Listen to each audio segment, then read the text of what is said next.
In this video, you will learn how you can remove flickering from any video using CapCut video editor. So I have this video and you can see there is a lot of flickering in this video. So we will remove flickering from this video. Just make sure your video and your main subject don't have any kind of action, like people are not moving or something similar thing. Otherwise, that effect will not work properly.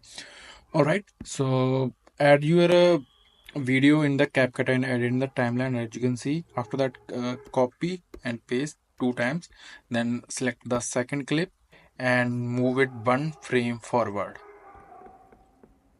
So it is 1 frame forward, and then I will select third clip and I will move it 2 frame forward.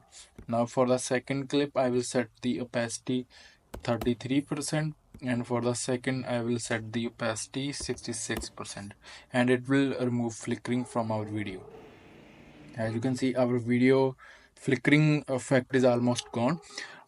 If you're using iPhone, then you can go to settings, then camera, and make sure you enable the PAL format and you record at HD 20 frames per second.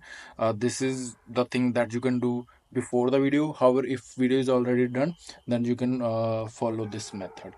Thank you everyone for watching this video.